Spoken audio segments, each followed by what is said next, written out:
Now this is where, you know, things get sticky, but that's why I put it here, because I wanted to get it going like right off the top. So there was a group who came here with a couple of European American missionaries who sponsored the school.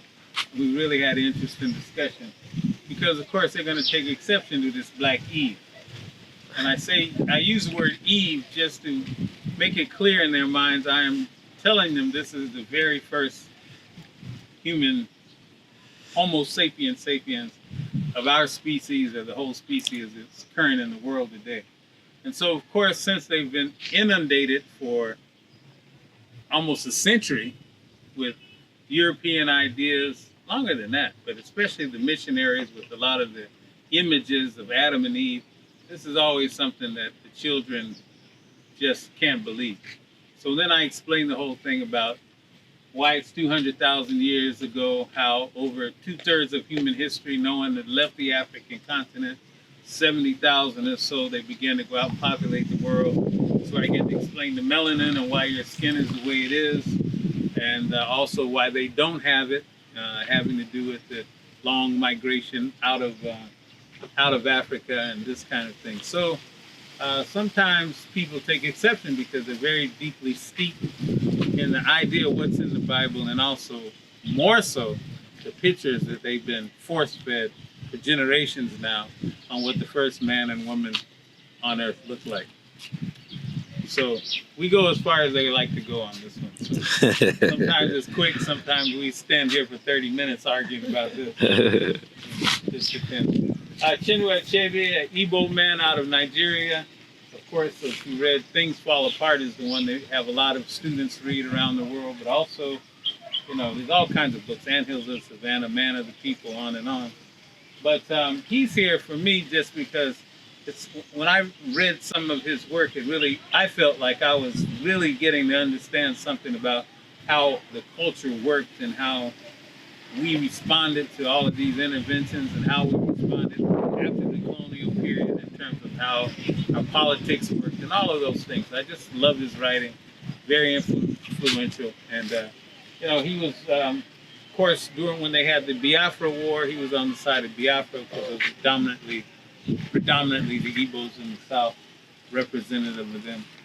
Some folks here may know Asa Hilliard, hard not to have Asa here because he's one of the ones that really kicked it off for me. I was 19 years old when I first heard Asa, which really took me from what I would call radical civil rights, black power orientation. Didn't take me away from that, but it certainly added the Pan-African element, African civilization. So Asa gave me books to read, or gave me book lists to read at 19, and that's the best thing anyone ever has done for me other than my parents bringing me here. Yeah, Asantewa, if you've been around Ghana or you go around, you know that's the Queen Mother of Ejisu.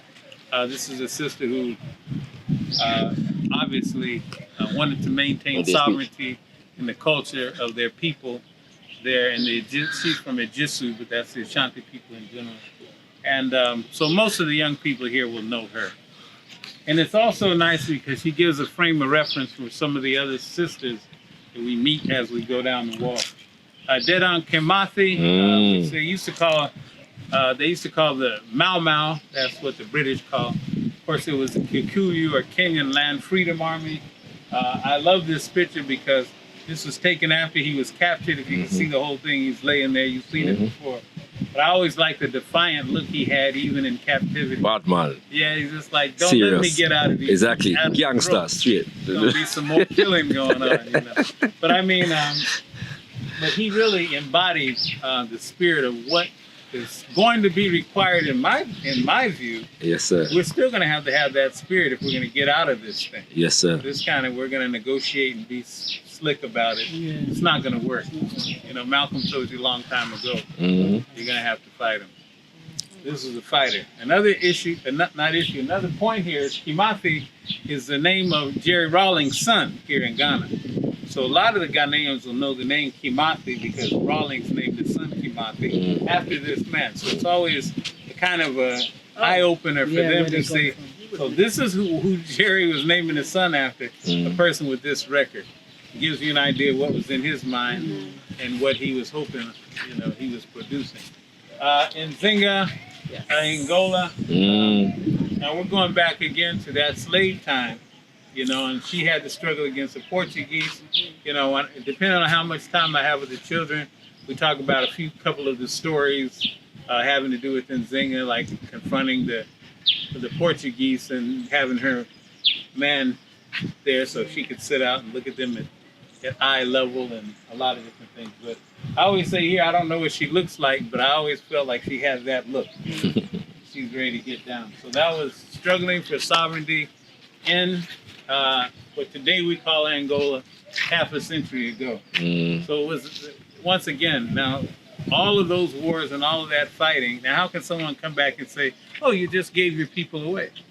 I mean, even if you go into the Congo, the written correspondence between the king of the Congo at the time and the king of Portugal was that we don't want you to take any more Africans from here. We want to stop that trade. But it was so pervasive in so many ways that the European could get access other places, it made it difficult. But to me, it's a bit of an insult if you came down the line of the people who were fighting, trying to maintain sovereignty and lost all that life and blood and treasure, trying to keep your people whole, for somebody to come back now and just flippantly talk about how they sold us. You see that there's something wrong there. That's why I was saying earlier, people who stick to that really seriously have other motivations.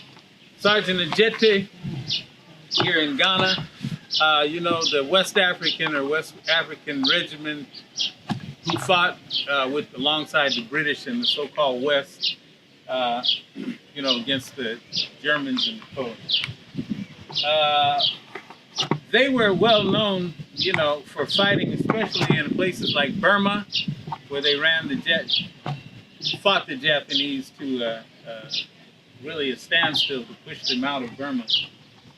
That's why here in Ghana they have a place called Burma Camp, actually, because they're giving some props to the people who fought. But anyway, Jete was one of the soldiers who fought, and then of course when it was time to get their retirements and their benefits, the British reneged.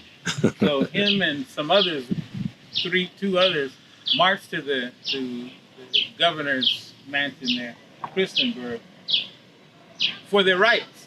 So they were shot down by a British major named Emery, and other people shot too. So that sparked the Accra riots.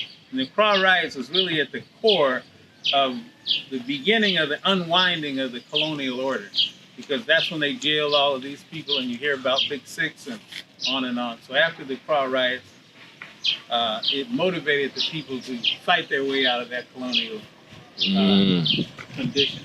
Beautiful. Maurice Bishop. Yes, sir. This is where I introduced to the children the idea that we have these islands in the Caribbean that are populated by Africans today because of the slave trading in slaves. So that's something that, for us, we think is just common knowledge, but, a lot of these young people, it hasn't even dawned on them how we got there. And they certainly don't know about these islands, Cuba. They hear Jamaica, of course, mainly through the music or what have you. But, Trinidad, Cuba, all of the islands and what we were doing there, why Africans were there in the first place. So anyway, I talked about Maurice Bishop of Grenada because he had something called the New Jewel Movement. That movement was increasing the literacy, reducing the dependence on imports and all of these kind of things. It was very strong. Now they only have 100,000 people, which could pretty much fit in the Rose Bowl, so they can't be a threat to America. If you remember during Reagan's time, they invaded the place, and they killed him just before that, but it was still all part of it. And I think about it today as I look at the Cubans who are now coming up with this vaccine of their own. They're not waiting for AstraZeneca. I don't know if you all heard the news. The AstraZeneca, which everyone here ran to get, now the Europeans say, we're not accepting that as a vaccine after, everyone lined up to get it. But imagine if they had been left to their own devices, what they could, in collaboration with Cuba and some of the others, then no matter what you think of the vaccine, if you don't believe, of the COVID, you don't believe it, we need to have the capacity to do our own investigations and build that capacity. If you do believe it, then we need to have our capacity to produce our vaccines rather than rely on other people to send them their crap, then they turn around and tell us, oops, we sent you your crap, so you still can't come. You know what I mean? So, anyway, editorializing a little bit. That's our man Maurice Bishop. Yes, sir. Yes, sir. Okay, let me keep on.